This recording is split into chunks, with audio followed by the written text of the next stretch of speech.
And welcome to today's Friday Facebook session. It's Friday again. I can't believe it's Friday again. They come around quicker every single week. Today, we are talking about how do you inject personality into your brand. Now, this is something that we care about at Grow Traffic. It's something we've actually been grappling with ourselves for the last few years. It's something that you see brands trying to do, as they're breaking out onto social media and stuff now, but some of them struggle with it. So we thought it was a pertinent time to start having this conversation about how do you put some personality into your brand. Having a brand that has some personality associated with it can help improve trust, it can help improve engagement, and it can help improve loyalty. So it might sound like a kind of silly, frivolous thing, but at the heart of it, people buy from people. And so if your brand doesn't have a little bit of personality, it is going to fall flat. And especially in today's marketplace where there are so many brands that have big personalities, the playing field in recent years has changed. So that's what we're talking about today. I have two branding gurus with me. So You've just answered all the questions, Rara. There we go. That's it. Done. Well done. That's why you should do it. That's all we know. Sheryl, what's your name and where'd you come from? Hi, my name's Rachel Cookson and I'm a marketing consultant. I primarily work with clients to understand their brand story and to embed it into their culture and then to get it out to their audience on multiple channels. Perfect. And brand story is essentially what we're talking about today. So you are perfect, which is probably why we invited you to come along. There's method in the madness. Simon Dalley, what's your name and where'd you come from? Funnily enough, it's Simon Dalley. Simon Dalley, I'm one of the directors here at Grow Traffic. Grow Traffic's founder for my sins. I have worked in marketing for like 20 years or so, been brand manager of a couple of businesses, and also I've headed up 3 marketing functions over the years. I came back to working on Grow Traffic full time a couple of years ago and do all the kind of branding sessions and things like that with our clients. Fabulous. And I'm Rachel, also one of the directors of Grow Traffic. I am not a branding guru at all. In fact, I haven't even come from a marketing background. I come from a copywriting background. But I have obviously, as my role within Grow Traffic involves a little bit of marketing, a little bit of branding, as things I've picked up along the way. So I have very little to offer to this conversation, but we'll do our best, won't we? Right. We don't have something to contribute. We can't pad this out for 40 minutes ourselves. No, actually, you probably could, to be honest. You probably could. Anyway, Sheryl, why do you love branding? So my first ever job when I was at sixth form was working for Alton Towers. And yeah, it was amazing. Before you even set foot onto the theme park and whatever role you were doing, you had to do a 2-week intensive Delivering the Magic training course. Which really? It was awesome. And it was all about delivering the brand experience, the Two Swords experience. So if you can imagine, that was my first touch point with the working world. That's why I love branding, because that was still probably my favourite job. Even though it was a job I got paid. Spoiled by your first job. Yeah. And, it was just the fact that we all wore the same uniform and we were proud for that to wear that brand and the immersive experience. I mean, you really felt part of the magical world of Alton Towers. And when you went through the gate, which would play like inspirational music as you walked through it, you instantly had this smile on your face as you went out to greet guests, customers, I guess. So for me, it's something that's always been a part of my work life and something that I've always strived to get wherever I work. It's always how can we embed the brand into the culture and deliver the magic? Is that cheesy? Well, it is very cheesy, but it's really interesting. It's one of those things that nobody very few people, obviously if you are a kind of company where you are your staff have to be your brand ambassadors, then I suppose it is something, but most small to medium businesses would never give their staff training when they arrive on how to deliver the brand. I mean, personally, it's nothing that we've never consciously done it at Grow Traffic, and I know a lot of businesses that I work with wouldn't even cross their minds to do even a day's worth of, how do you become part of this brand? And yet it can really... You think that, Rachel, but actually we do, we do kind of talk people through various things that we do. And all right, we might not sit them down for a full day and go through it. We don't make them wear a t-shirt and play inspirational music. No, but we've got our own term, we've got our own kind of cultural branded terminology that we use to refer to things, and we're constantly refining that. It's all part of that process. Okay, that's true. So Sam and Dalley, why do you love branding? I love branding. It's probably a slightly different reason than Sheryl, really. I love branding because I know that it just contributes to those kind of marketing percentages. If marketing is all about numbers, and often it's quite predictable in how activity will perform and react when it goes out there, the thing that you almost can't quantify is the effect that a brand will have on a campaign. Obviously, you can if you work with that brand for a long time, you start to get a feel for it. But it can be the difference between just a campaign that's average and a campaign that flies and goes crazy. That people actually learn to love the business that they're working with, and it just makes everything else that bit easier. Do you think that, though, is one of the reasons perhaps why kind of managing directors or business owners might struggle with it? Because it's that nebulous thing, isn't it? It's not quantifiable. You can't ever say we've put this much effort into developing a brand, ergo we've had this many sales. Well, you see, what I would say about that is a lot of companies, especially in the SaaS world, which Simon and I have worked in together, they actually trade off their brand equity, and the real value of the company is in the brand rather than the actual solution that they create. And I can think of a number of different solutions where the back end probably looks very similar, and they do a similar thing, a similar role, especially in accounting software, for example. Like, I don't know what solution you guys use, but a lot of them will deliver. Who do you use, sorry? Xero, yeah. Xero, for example. There's Crunch, there's Sage One. They all deliver a very similar experience for a small business to use, but it's all on the brand. I would say that that's the equity, that's what they trade off. And especially Xero is a great example of that. You just I would say the Xero brand is worth a lot more than the technology that they offer. Well, funnily enough, Xero back in about 2011 ran a campaign called what was it called? Crazy, sexy, addictive, fun, sexy, addictive, something like that. We had a bit of a Twitter spat between Grow Traffic and Xero at the time.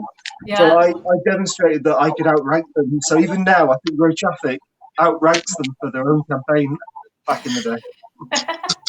Yeah, I was doing, what was that random search I was doing on Grow Traffic the other day? That was something to do with something similar, that you had a bet that you could rank something for, and we were still ranking for it like 9 years later. That was an old client, so that was slimming pills. We had an old client called...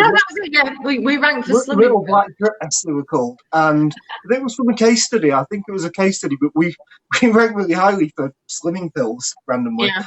Anyway, we're not here to talk about we're getting off topic. Come on, we're not here to talk about rankings.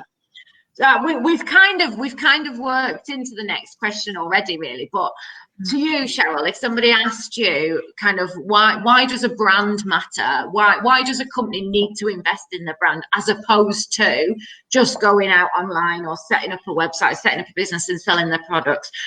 How would you convince a business owner that they need to invest in their brand? So for me, investing in your brand is similar to why you would invest in your property, your home. So why you would do renovations, basically. Maybe because I'm in the middle of a renovation myself. That's what my head is there. So you do it because you want to improve the space that you live in. You want to make it accessible to friends and family. I mean, this is all obviously pre-COVID, but you want to invite people into your home. You want them to enjoy the space. You want to make your family feel safe and secure. And at the end of the day, you want to maximize that investment into your property by selling it for more, or for it for being worth more. And I think all of those analogies they apply to a brand as well. If you invest in that brand, you will have employees who are more motivated to work for you. They'll be stickier. They'll want to stay. They'll feel part of something. Likewise with your customers, I think customer loyalty is it even a thing anymore? I mean, that's probably another debate. But it's going to get even harder through these COVID times to get customers to stay loyal to you. So actually, it's more penetration of mind. How are people going to remember you? How are they going to, when they're making that decision, how are they going to have you at front of mind? And I think a strong brand and a strong brand presence across multiple channels and multiple touch points, it gives you that. And it is hard for people to understand why that kind of investment should be made. But I guess another analogy I would use is it's like being on Facebook and you've got certain people on there who are your friends and family and you actually really care about them. And that relation, you'll always follow them. You'll always be interested in what they have to say because they're yours. But then you always have these random little people that you keep on your Facebook feed because they're quite interesting. Even though you're not planning on meeting up with them, you're not that bothered about what their kids are doing or whether they've got a dog or whatever. But every so often they entertain you or they surprise you or they give you content and you stick them on your Facebook. You keep them kind of semi-conscious in your mind. And then one day you might need them for something and you might think, you know what, Simon Dalley's been on my Facebook page for ages. I've not seen him in years. But for some things, I know he's there and I know I could go to him. And because I see things that he posts. So yeah, for me, a brand is like that Facebook person. You might not always need to refer to them, but if they're constantly posting, if they're constantly in your stream and engaging, then you'll know you can find them if you want them.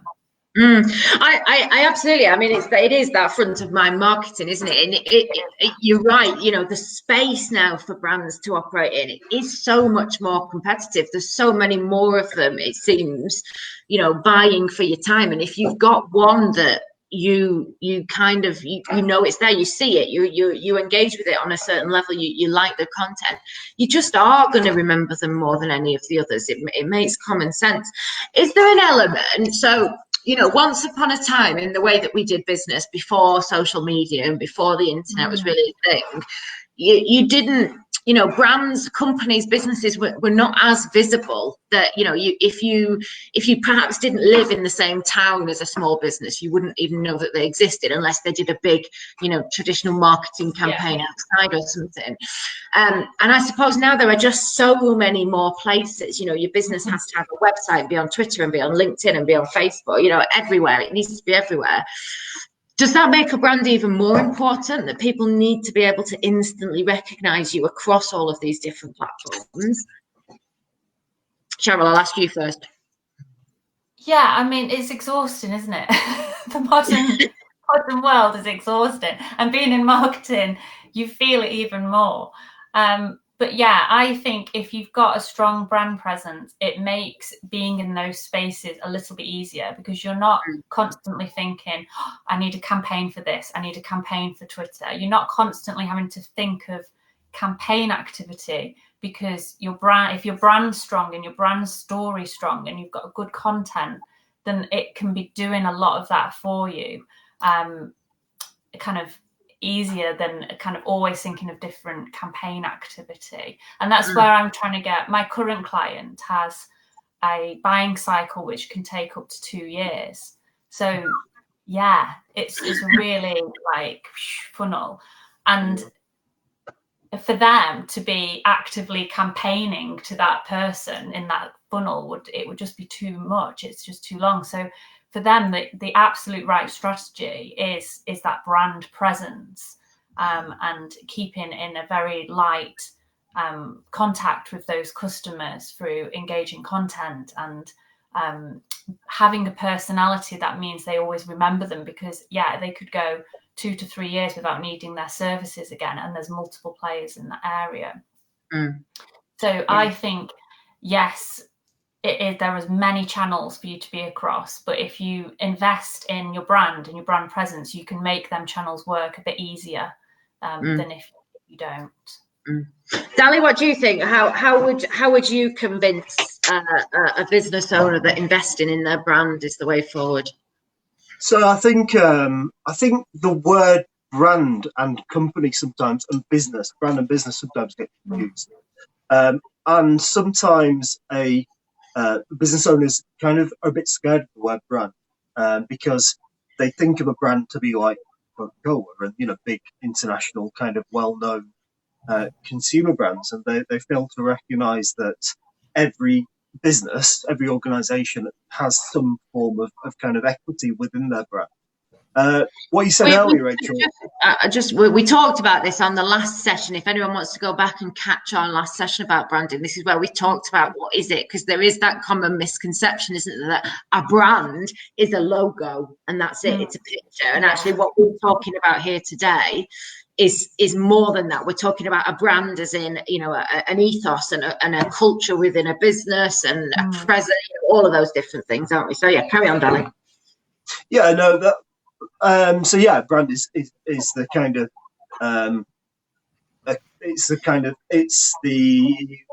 what's the word? I can't think of the word. I can't think how to define a brand. I think last time I defined it really well.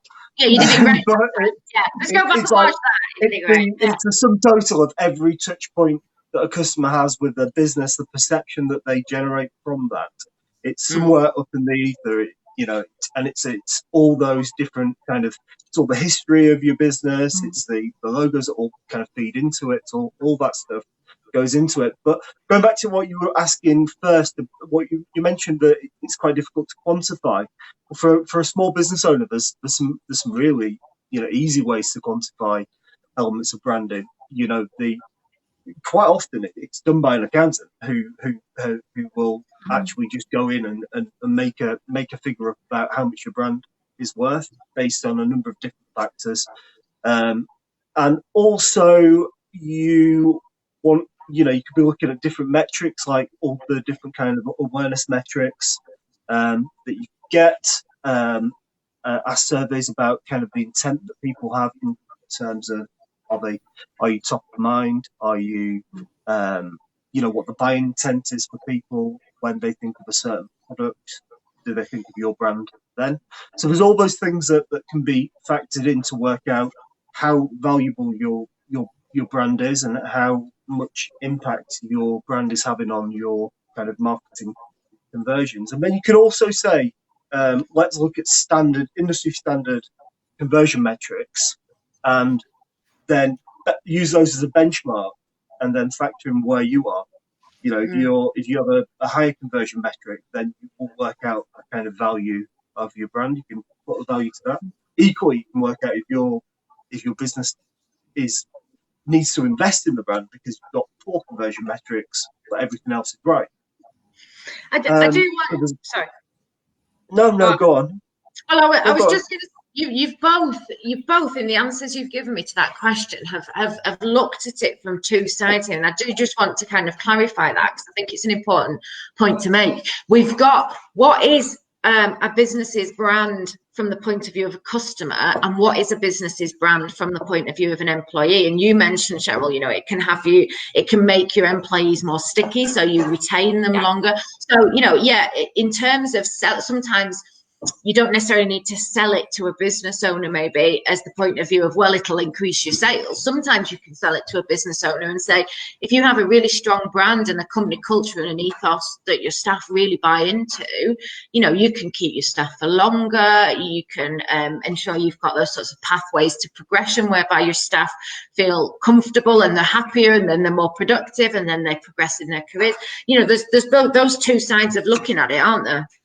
Yeah, I mean, I personally believe that marketing is a 360 function within a business. I don't think it just supports sales. I think it can support all areas of the business. And I think even more so by going freelance and kind of working for myself and working with some smaller businesses through that. Absolutely, you're part of absolutely all of their business and getting involved in all the different touch points. And so I really think the role of a marketing person at the moment is a maximizer of the business in all of its different areas. I'd agree with that. I think I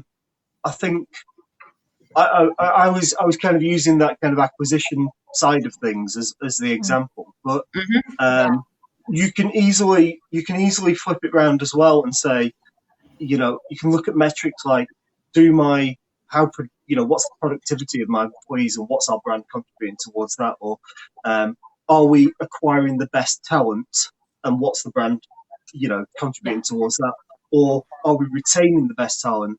And you can look at all those things. Do we pay less money to our employees, but we're still getting the better caliber employees because they're coming because they want to work for us, they want to be seen to have that brand on their CV. No, it is. It's interesting. So I just want to ask you, it is essentially the same question, but I'm coming at it from a different side.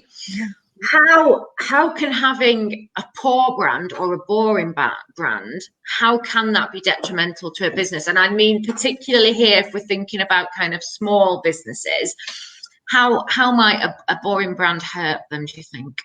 I'd like to pick you up on that, because I think this is a really common thing at the moment, that when people think of a brand personality, they think quirky, zany, fun, they don't all have to be like that. I think being authentic is the most powerful thing you can have in a brand. And if your brand is actually, we're very trusted, we're very calm, we're very collected, that might be seen as boring, but that might be absolutely your brand story that you have to tell. I don't think everyone should chase that kind of quirky brand story, because that might not be authentic to you, and it works beautifully when it's done correctly. But I do think for some smaller businesses, that tried and trusted message is just as powerful, because to their audience, that's kind of what they're going to for them. I think a brand story should be authentic. And the worst cases, I actually think, is when you see brands trying to be something they're not, and I just think, it's so awkward. You know what? When I'm teaching, when I'm doing we do a better blogging course, which is an online course, and it is one of those buzzwords that I hate.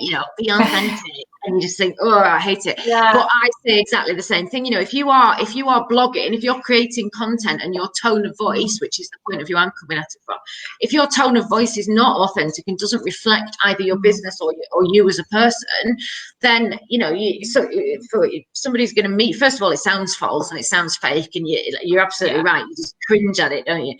But secondly, somebody's then going to meet you in real life and realize, well, hang on a minute, that's nothing like. And then all of that trust that you've built up through that 6 months, 8 months, 12 months of them reading your blog is gone just like that. It's pointless, isn't it? Dalley, you want to say something? I used to do the marketing for a builder's merchant, a national builder's merchant, online builder's merchant, and the owner of that business, very well respected, and known in another business sector before he bought the builder's merchant business, for being kind of the deliverer of kind of top quality services and blah blah blah. And he created this new brand for this business that was all blacks, whites, gold, very kind of sophisticated, top quality kind of branding.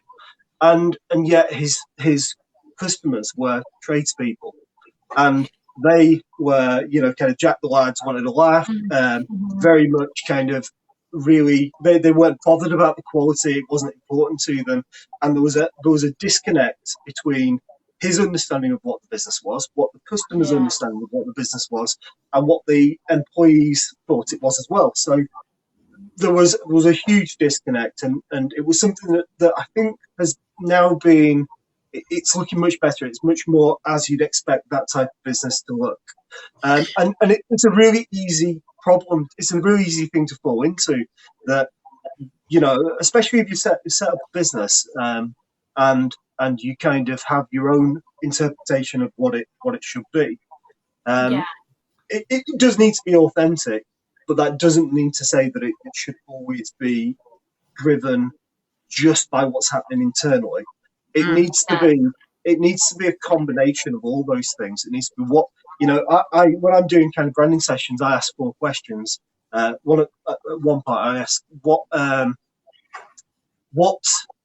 would you like your customers, what would you like your customers to think about you? What do they really think about you? What do you want your employees to say about you?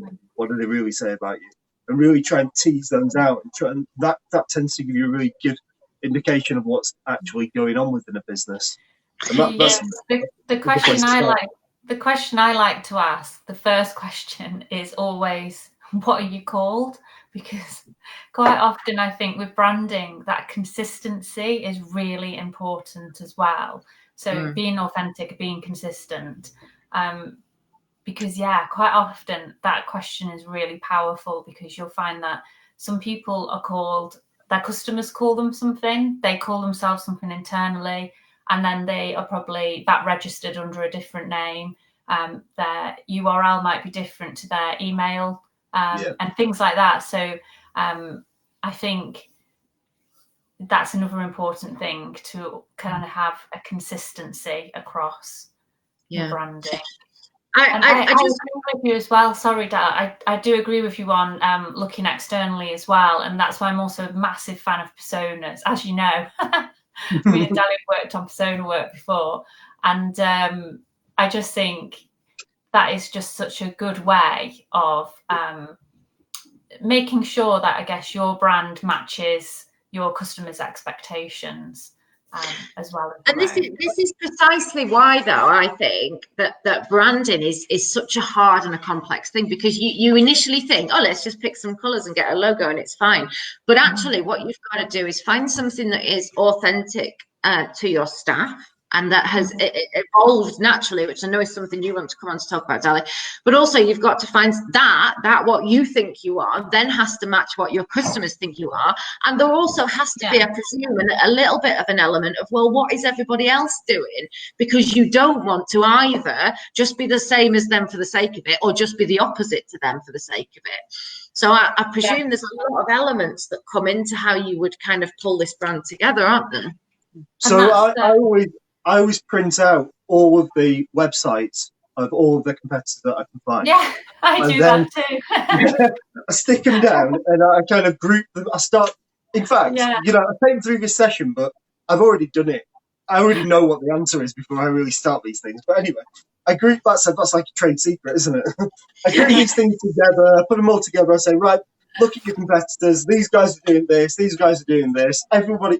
If you want to camouflage your brand, you do it the same as what everybody else is doing.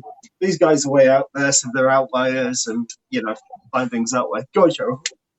I do exactly the same. I was going to say exactly the same. That for in the last pitch for a client, that's what I did. Is I just did a screenshot of all their competitors' homepages, but took out the logos, and then I actually asked them to identify their website in that kind of collage, and they were astounded, because they were like, oh my god, we look exactly the same. They actually struggled. Take out the logo. That's genius. It was so, they were like, oh yeah, we thought we had a strong brand. And so I find that it can be quite powerful. It's interesting, isn't it, that perception as well of what you think, because I mean, and this is what I want to come on to next, because this is actually kind of one of the things we've been struggling with at Grow Traffic, you know, because of our history. Dalley started the company. He's always thought of it as his business. Grow Traffic is his thing. It came out of his ideas, all the rest of it. But then I've come on and done my thing. My sister is a director. She's come on, done her thing. We've had Alicia, who's been with us for 4 years. You know, she's got ideas of what the brand is. And whilst none of us are vastly different, it's then bringing all of those kind of elements together and it's really hard to have that conversation of, well, hang on, what do we think we are? What do we each individually look like? And then what does that actually collectively look like? Because sometimes that is nothing. What you actually really are is actually nothing to what you think you are in your head. And that's kind of quite hard to marry up sometimes, isn't it? And it changes over time, doesn't it? Like you say, people come into the business and naturally their personality, especially with a business like ours, where there's like 5 or 6 people, there's probably been, seven employees in Grow Traffic altogether. So, kind of proper employees. So, you know, those 4 people have such a big impact on the brand, and they influence it and change it. What I often find as well is when you're dealing with a company like that, and say you're dealing with 4 company directors, which is what I quite often have that number, actually. It's a bit weird, but yeah, it's not like those company directors became that because they've got small personalities. Do you know what I mean? Yeah. If you've gone out and started your business from scratch and you work with other people, these are big characters all the time. Like, I've never came across a company where they're like, oh yeah, we just don't really have much of an opinion, so over to you. Instead, it's 4 people. And now it's brilliant because we're all on Zoom, so we all fit on one little screen, and and quite often it's big personalities and big opinions, or they wouldn't own a company. I've just got to the point where I'm like, that's what I expect now when I go into a business. I think I've learned over the years.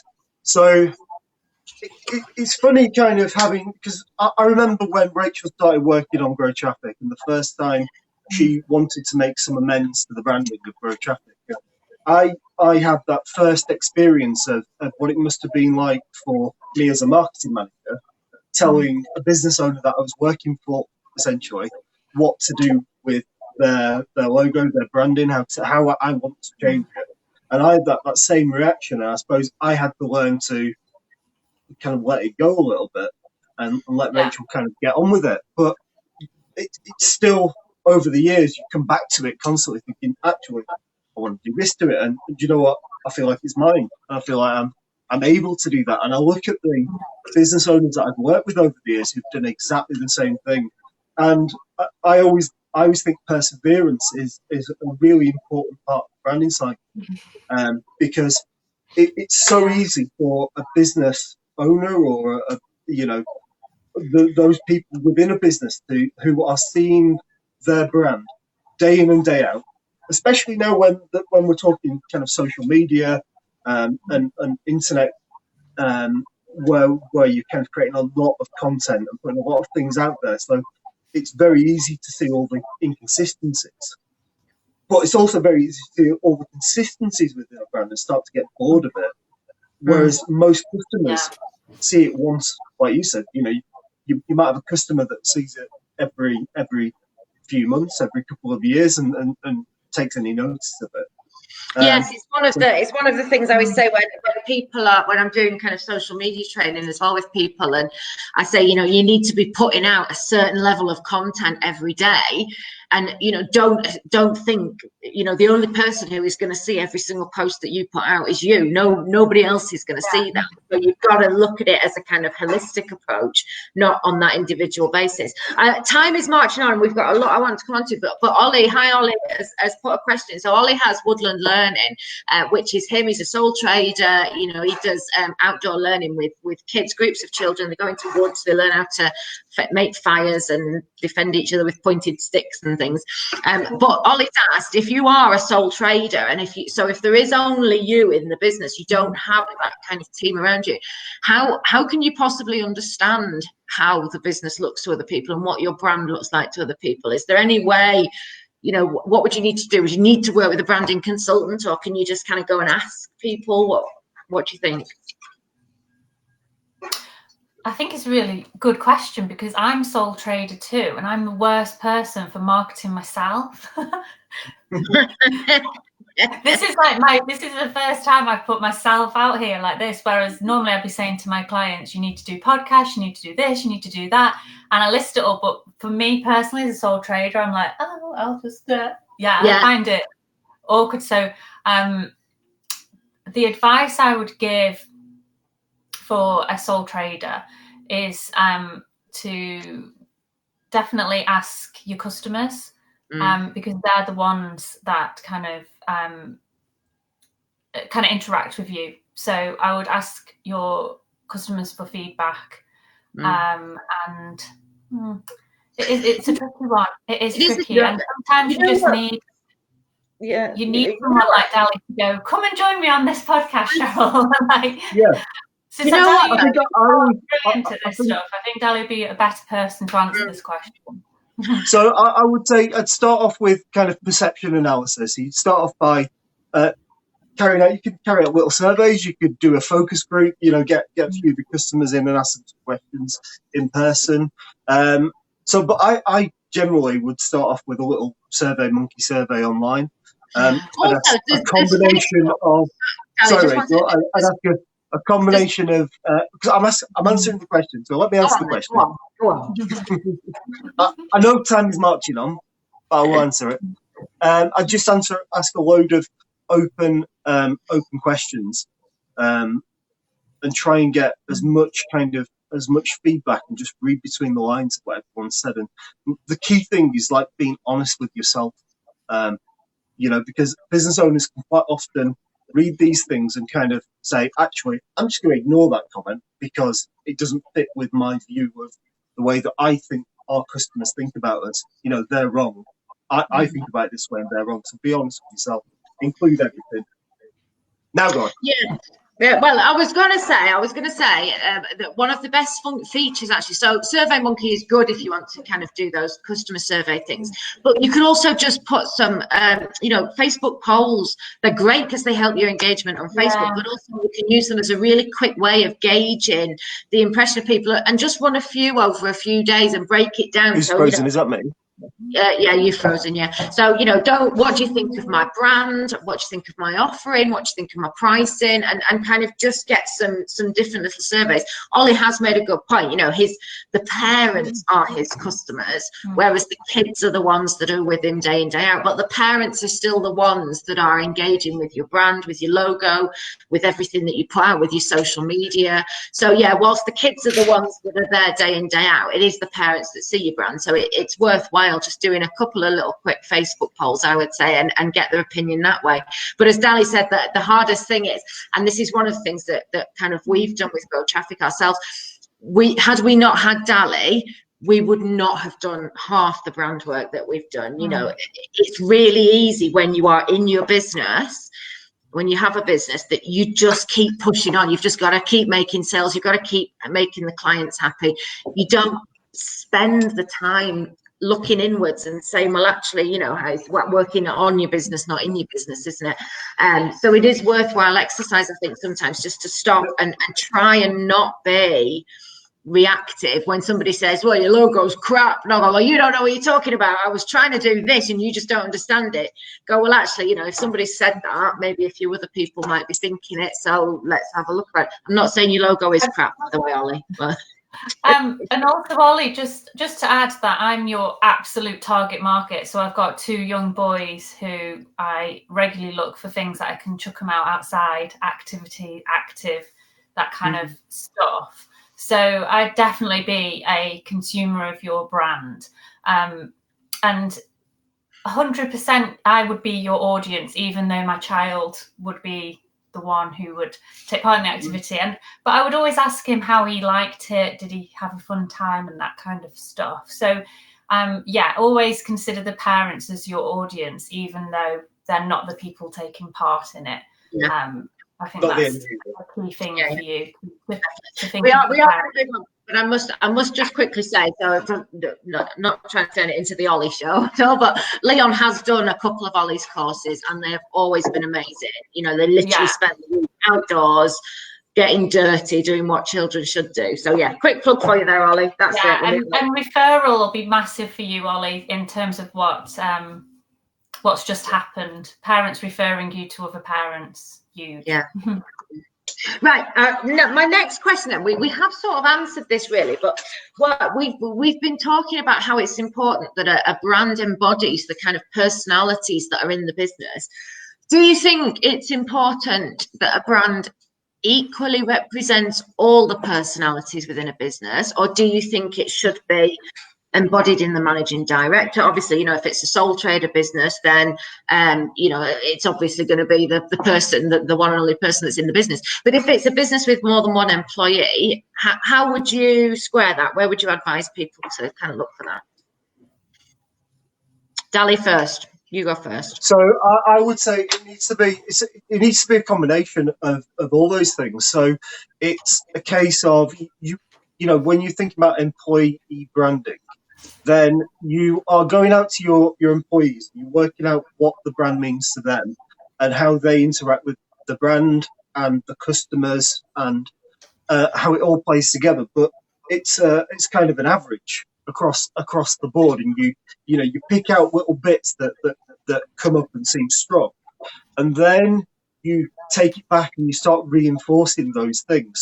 So for example, what do we do? So when we talk about the Grow Traffic employees as grow folks or things like that. We've got a new name, haven't we? Do you want to explain what our new name is now? We used to be, the collective noun for the Grow Traffickers was the Grow Traffickers. Then Dalley tried to. The collective noun for Grow Traffic employees was traffickers, but that never worked, and everybody thought that was problematic. So we went out we did a poll on Facebook, talking about Facebook polls. We did a Facebook poll, asked the public what they wanted us to call. One of the ideas was growfos, like growfos. So that stuck for quite a while. Now, no, only in Dalley's head. There's one that's come up now called Nuclear Experts of Twitter, which we kind of are starting to refer to ourselves more as.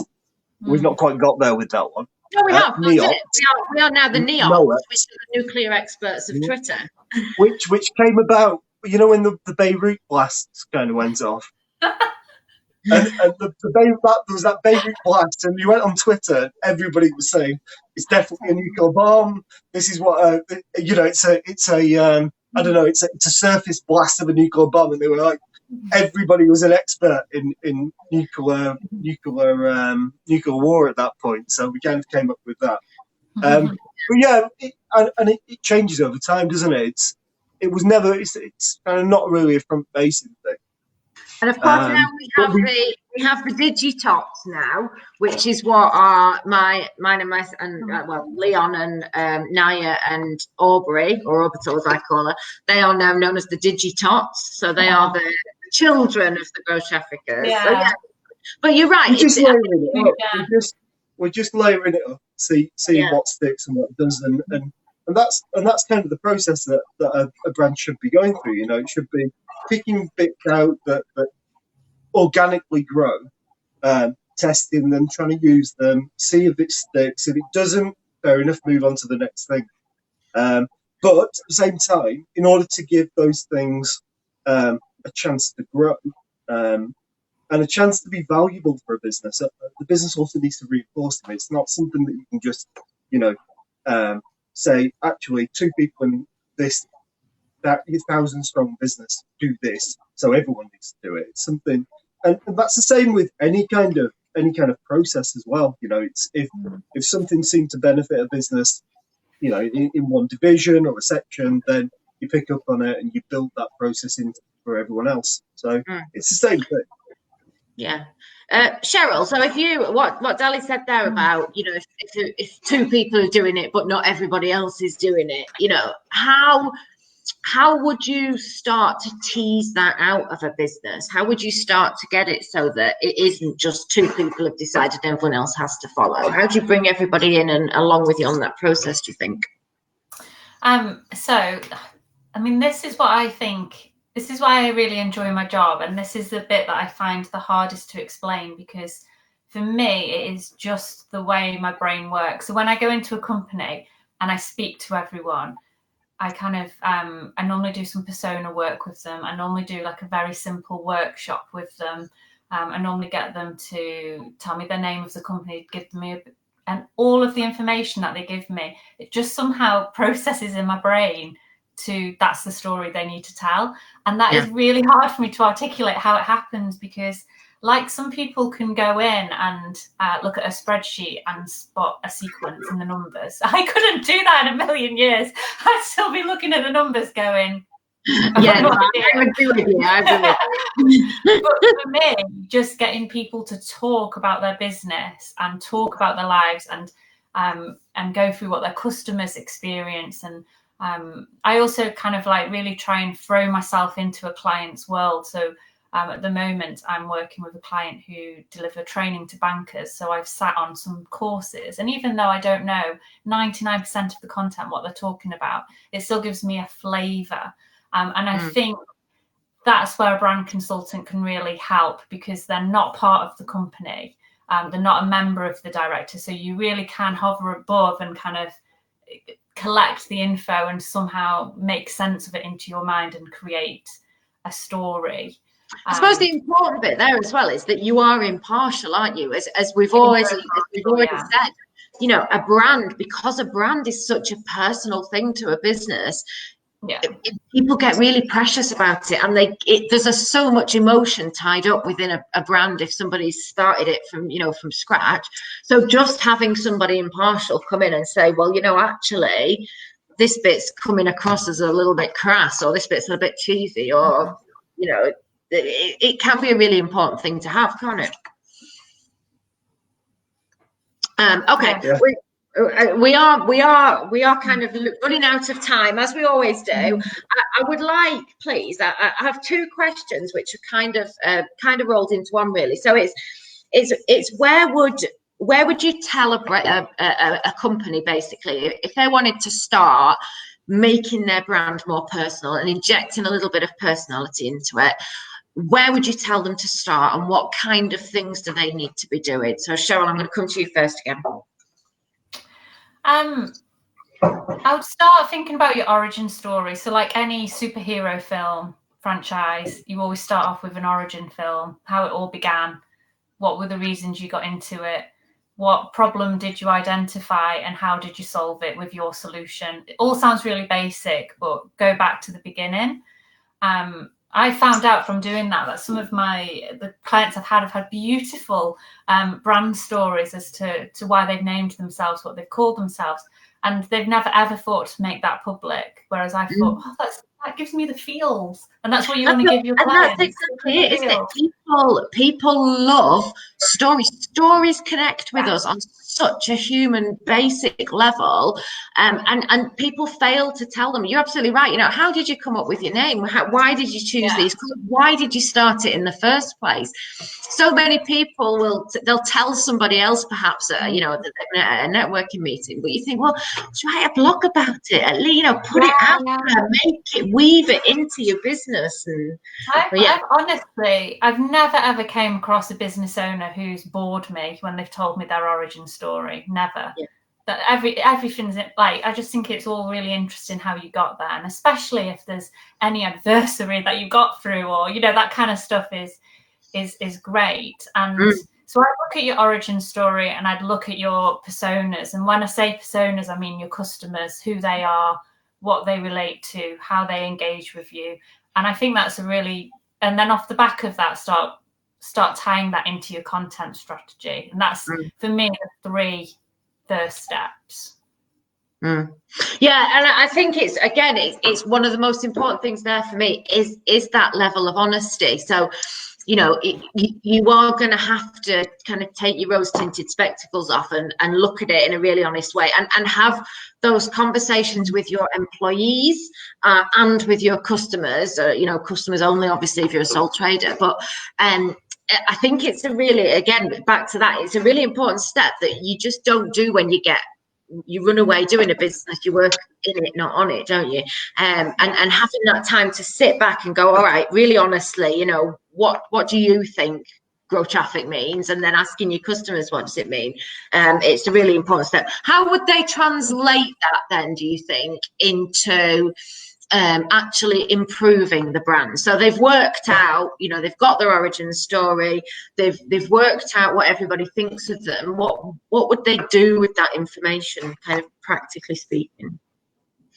Does it always need to be a rebrand? Is essentially my question, or what would they do? No, I mean, I always actually say to clients, like, I can't design logos, so that's not a service that I offer. Is the kind of the creative side of it. And so many people, so many times on LinkedIn, I get requests like for that to redesign a logo, brand colors and stuff like that. And I always have to say, no, my stuff comes way before that. So I'll get you to a point where all of that information and all of that kind of background work goes towards creating an awesome creative brief for you to then look at your creative or your content strategy or your video strategy, and it enables you to then kind of engage with the right people, the right agencies. So many times clients say to me, we used to have an agency, we paid them a fortune and we didn't really like what we got, and nearly every time it's because the brief they wrote was shocking. It gave the agency absolutely nothing to go on. So the end result was something they weren't pleased with. And so, this is why this is probably, you know, one of the most crucial things we need to say today. Having this makes that next bit. I mean, people have come to us before and they said, you know, we want a logo. Well, do you want to do the whole process? No, we just want you to do a logo. You know, 750 quid, just design that. Yeah. We're like, well, what, you know, give us your colours, whatever, and we do it, and they're like, no, that was like nothing that I thought of. And you're like, well, this is why you have to do this bit before, because you have it in your head. If you don't tease that out, you know, everybody is not a mind reader. And you're absolutely right. It's going to inform your logo. It's going to inform your social media, your marketing, your content marketing, your email newsletter, everything, isn't it? And the onboarding of your staff as well. So, yeah, I always say the work that I do for you, it's like 360 degrees into your business. So it allows you to go forward and redo your website with a web designer who's fully briefed, fully understands what you want. So it's a cost up front, but it will save you thousands down the line, because then everyone you engage with your company, whether it's you onboard a new member of staff, web agency, SEO agency, all those, if you want to go down all those routes, you need to know your core brand story first, because then all those agencies will then work much better for you. So I think it's a really good investment for any business to have that brand story created, to then save them down the line. And it also just kind of, it future-proofs you as well, because if your business is going to go big, it needs that foundation at the beginning and the kind of rules. Right, it's a good point actually that people don't think of there, and you know, it's absolutely about getting those foundations right that you then build the rest of your business on, because it's so hard to go back and do it at a later stage, isn't it? Dalley, what would you say if you if a small business came to you and said, you know, how do I put some personality into my brand? What would you be telling them they needed to do? Similar to Cheryl, I'd start off with getting some understanding about what the employees think, what the customers think and need. I'd also be looking at I've got, as Rachel knows, I don't know, Cheryl knows, I don't know if I was using it back then, but I've got my kind of brand framework, brand communications framework document that I kind of, as I'm doing a brand session, I've got that in mind. So it works through from kind of down to the USPs and the benefits of the products and services, and works its way up to the brand pillars and things like colours and the elevator pitch and what the strap line. Even I mean I use this thing even to come up with the name. So kind of that's the way it funnels down. But crucially, that kind of documenting provides the consistency. So all of your employees, even yourself, even you know how to talk about your business. So many businesses out there have no idea how to talk about themselves, or even really define what they do. It's true. It's true. Time's marching away, so I am going to hurry us up again, I'm afraid. But I was reading an article just before. I can't remember who it was from now, but it was like the top few ways of injecting personality into your brand. And Liz has commented. So hi, Liz. Liz is a photographer, obviously. Well, not obviously if you don't know Liz, but if you know Liz, Liz is obviously a photographer. But she said, have personal photos, and again, this is a conversation we had on this session a couple of weeks ago, was whether do you use stock photography or do you use personal photos.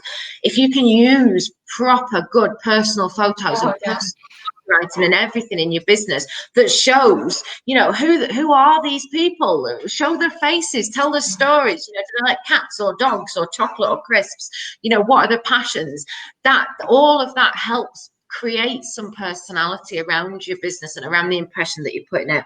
But also, we've already said it, tell stories, have opinions as well. People get really scared, don't they, about expressing an opinion. And it's absolutely fine as long as you're not being racist or homophobic or, a raging Nazi or whatever. You can have opinions and express them, and it's okay for people to disagree with them, and that in itself can cause engagement, can't it? So it's fine to take a stance on something as a brand. It did say, it said be fun or funny, but I want to go back to that point that you made right at the beginning, Sheryl, because I think that's really important. You don't have to be fun or funny, do you? If that's not what your brand is, don't force it. Be authentic is more important than being. Do you really want your accountants to be just cracking, or your solicitors to be just kind of constantly cracking jokes all day on Twitter? Yeah. Is that really what you're looking for? Probably not. I think rather than fun and funny, I'd say maybe open, like welcoming and friendly. Yeah. Friendly might be a good one, because you wouldn't ever want to come across as unfriendly no matter what you possess profession. So I would probably swap that out for friendly and open. And the final point that they made was use emotion. Again, it's one that you said, Sheryl. Use emotion. For example, like nostalgia. If you put something out that kind of nostalgia is a great one, isn't it? For hooking people in that kind of, what do you call it? That group. Well, nostalgia, isn't it? Where you all go, oh yeah, that great. Yeah. But using emotion in some way as a hook. And this is again what Aidan was talking about. If you watched the sessions on videos last week, it's so important that people need to make an emotional connection with your brand. And so you have to kind of break out a little bit of the emotion in order to get that, don't you?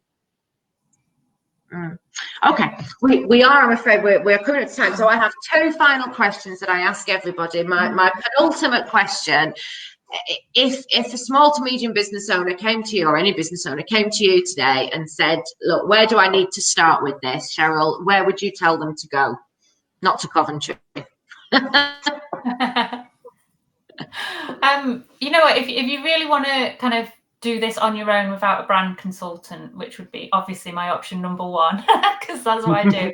But if you kind of didn't have the funds for that, you wanted to go alone, HubSpot have some great persona templates and some great content strategy templates that you can download for free.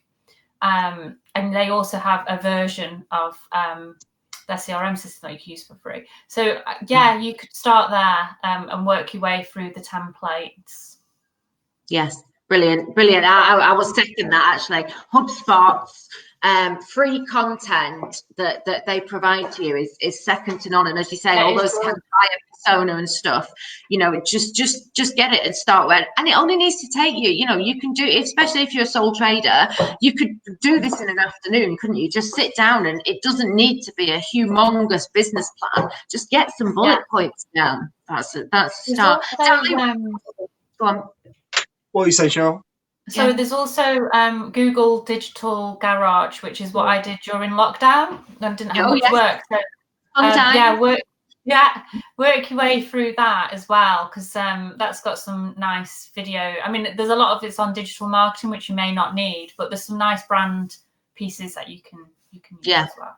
You're right, actually. Yeah, that's something we at Grow Traffic have been saying for ages. Like, oh, we need to redo all of that. So yeah, we shall take our own advice on that one, definitely. Yeah. Dalley, what about you? Apps and resources. Apps and resources. Branding. Oh, you can download my brand framework from Grow Traffic. Yes, that's right. Yeah, your brand framework stuff's on there, isn't it? And also, there are loads of blogs on the Grow Traffic website. We have improved our search function recently, so if you are looking for specific something, you know, we've got 14 years of content on there. So there's blogs to tell you how to do anything on there. Okay, it's 2 o'clock. Very quickly, I would just like to thank both of you so much for coming on today. I feel like that has been another packed session, and we could go on for another hour. Thanks to everybody for watching. If you are watching this back, so not live, and you would like to ask us a question, please do still put it in the comments. We will be monitoring. Sheryl, please go on afterwards and put your contact details in so that people can get in touch with you. I'm going to finish on your one top tip. So if you had one top tip on how businesses can put personality into their branding, Sheryl, what would it be? Always think of ways you can maximize what you've got. Good tip. Simon, Dalley? Oh, I was going to make pretty much the same tip, to be honest. So I'm going to say persevere with your branding.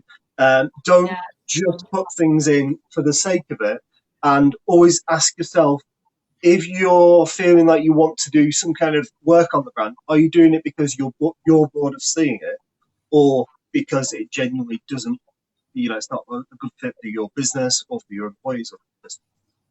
Yeah, and mine would be talk to everybody. Get the opinions of everybody, your employees, your customers, your suppliers, everybody, and be able to remove the emotion from that decision and look at it objectively, and use the kind of advice that you're getting from everybody so that you can move your brand forward. That would be my top tip. Thank you so much to both of you today. I feel that's been a really good session. Thank you to everybody who's watching. We're back next week. I think we're talking about e-commerce next week. How do you get an e-commerce website to work? So tune in then.